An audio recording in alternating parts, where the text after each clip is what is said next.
Tripadvisor says these are must-do things in Kuala Lumpur. But are they really? Join me as I tackle the most popular attraction in Kuala Lumpur, and by the end you'll exactly know what to hit and what to skip on your next trip to Kuala Lumpur.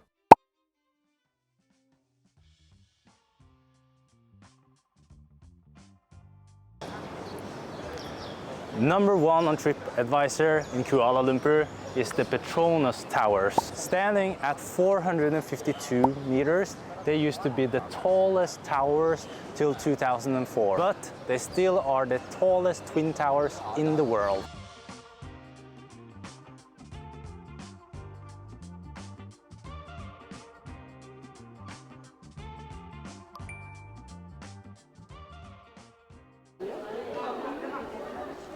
That's the ticket, just got it. It was 98 ringgit to get in here. It's about $20. So super excited, let's check it out.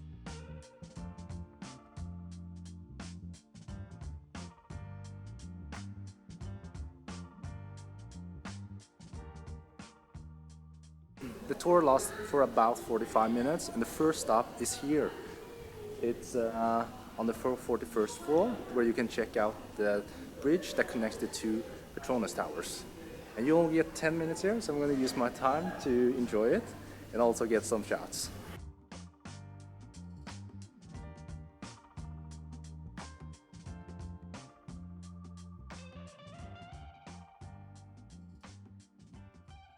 Alright, the last stop and the second stop is actually on the 86th floor, and to get here you actually need to take 2 elevators because it's almost at 400 meters above the ground. That's crazy. And up here you'll get 15 minutes just to check out the views and check the museum that they have. So that's not a lot of time. So I need to hurry up and see what everything they have to offer.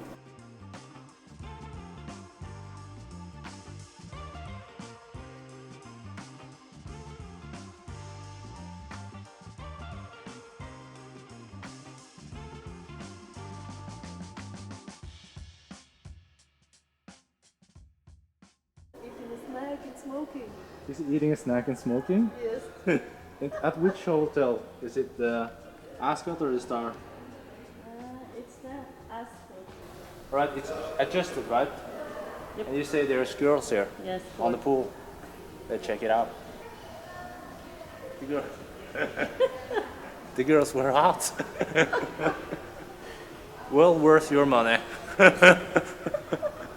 So our tour is done. It wasn't 45 minutes. It was more like 25 minutes, but that's fine. But when the tour is done, you can actually chill here and just enjoy the view. Cameraman, show the people the view. It's pretty hard if you don't see anything. Yeah, it's a good view though. I'm gonna put the B-roll over it. And you can enjoy some drinks or some coffees. This is KLCC Park, the second most popular tourist attraction here in Kuala Lumpur. This is where raw concrete meets actual jungle. Between all these skyscrapers, there's actually 50 acres of nature and green. So let's disconnect from the city life and let's enjoy some nature.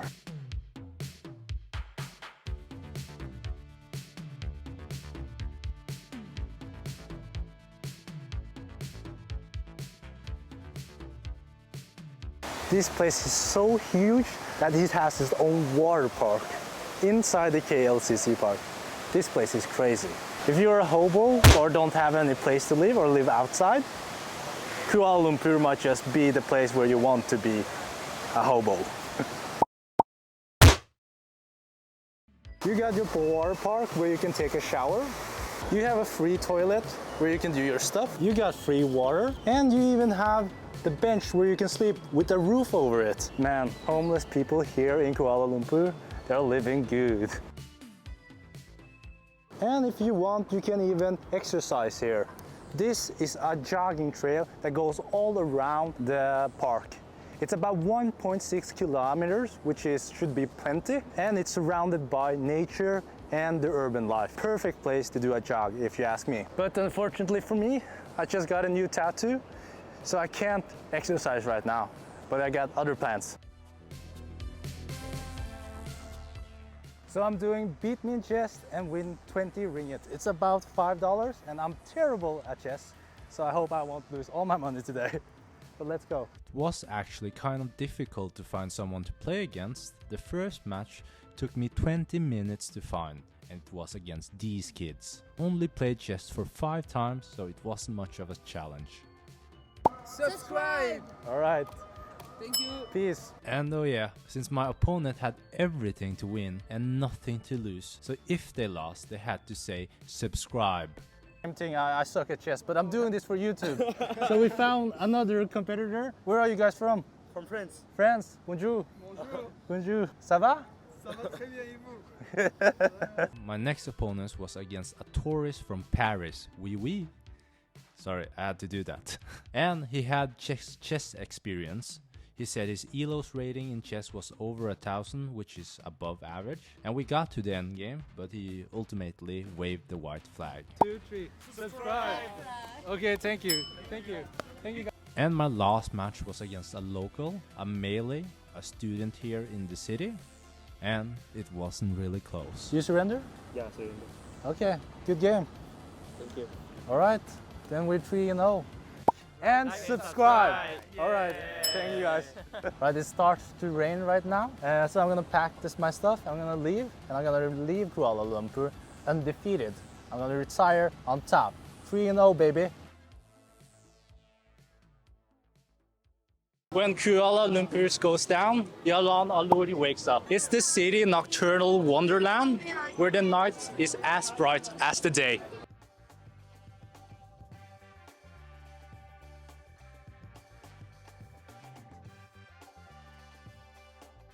Which food do you recommend me to eat here in Malaysia? Yeah, very good seafood. Okay, seafood. Seafood Yeah. is good here in Sri Lanka. Yes. Chili prawn. Chili Yes. crust and chili Chili prawns. prawn, yeah. Okay. Very good. All right, chili seafood is obviously the best food here. Which food do you think is the best food in Malaysia? The seafood? Seafood? Yeah. What is the best food you have tried so far here in Kuala Lumpur? I don't know. I think nasi lemak.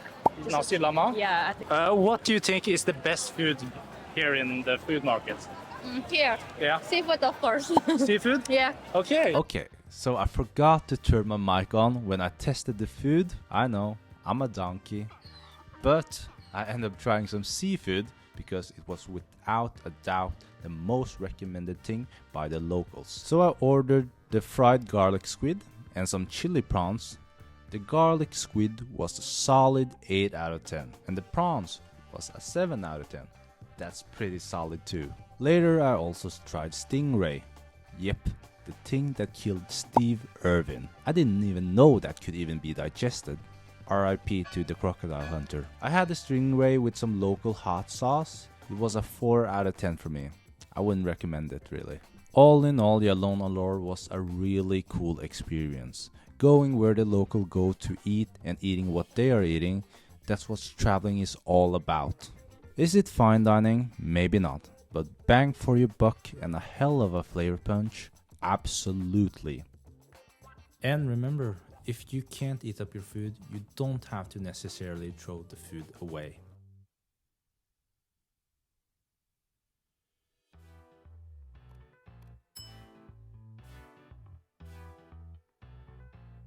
This is the Pavilion Mall, the 4th most popular tourist attraction here in Kuala Lumpur.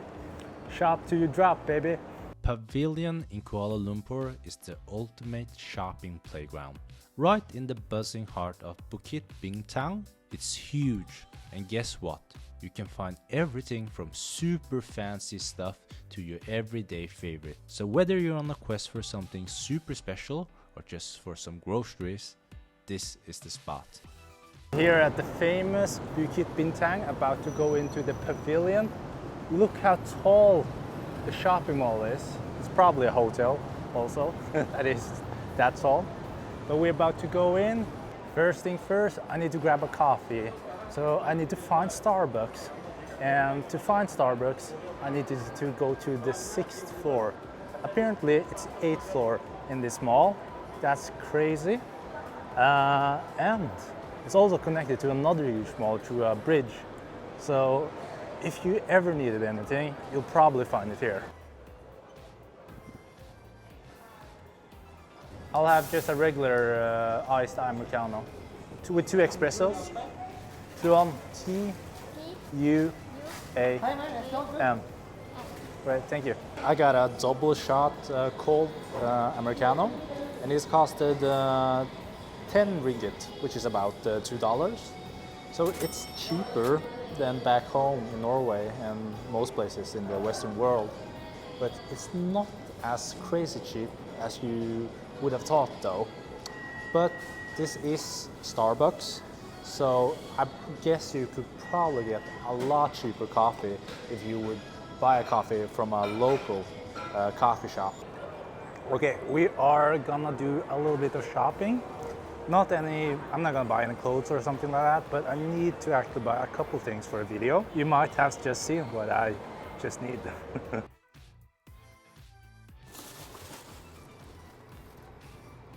This good size chessboard was only $6. Another steal. I'll be honest with you guys, I hate malls. Personally, I think malls are kind of hectic and crowded, so it just stresses me out. But if you're in Kuala Lumpur and you need anything, I'm talking about anything, this is the place to go. You can even buy cars here on the freaking mall. That's quite hilarious and cool. But be careful, because this place is so huge that you sometimes feel like you're lost in a labyrinth. That just means that it has everything you'll need. The bad part is that we might just get lost and get stressed out.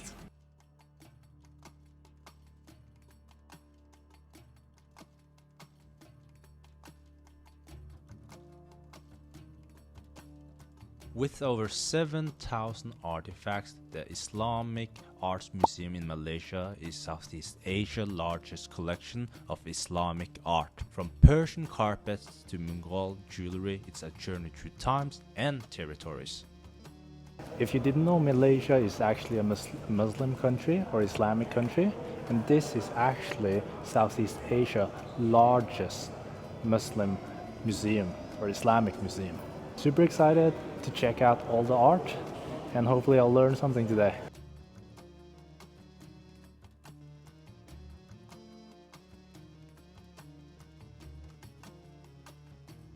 If you like history, definitely check out this place. I just saw like real pictures of how the Islamic countries were before, interpreted into painting, which was really fascinating. So if you're a person that travels to Rome to see the Colosseum and just to like have a feeling of how the past was, I definitely recommend you check out this place. I've only been to 2 stories. There's plenty more to see, so let's go.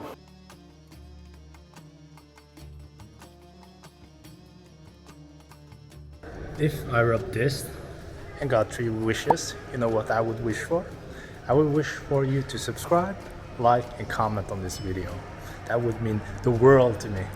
So if you can do that for me, I can show you the world.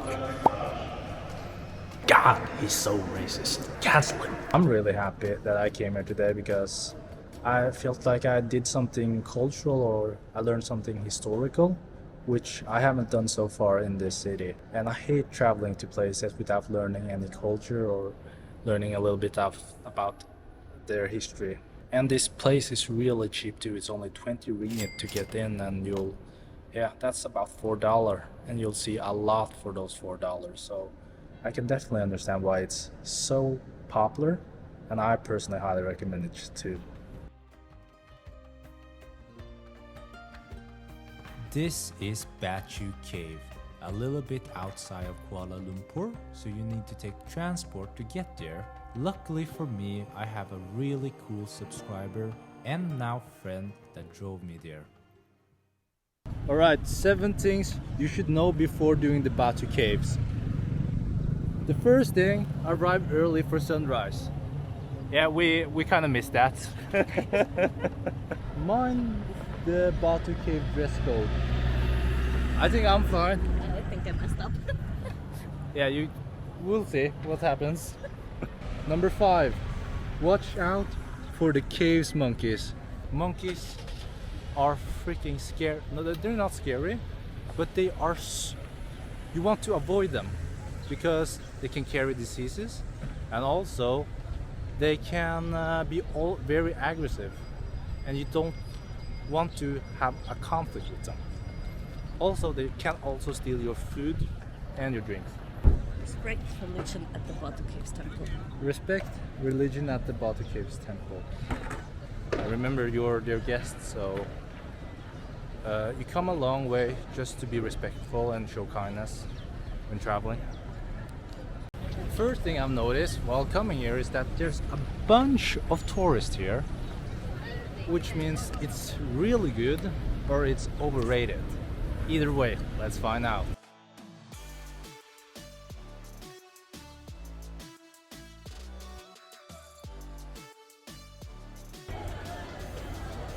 First steps, let's go!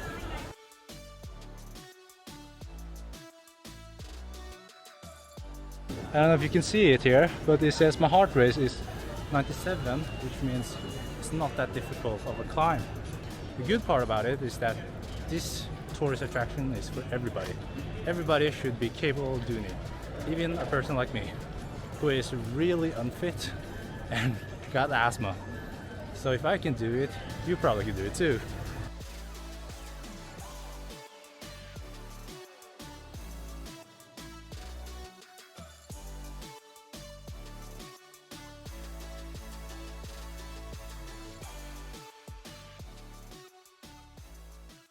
And one great thing about Batu Caves is that it's completely free to entry. So that's really cool that you can have this experience completely free.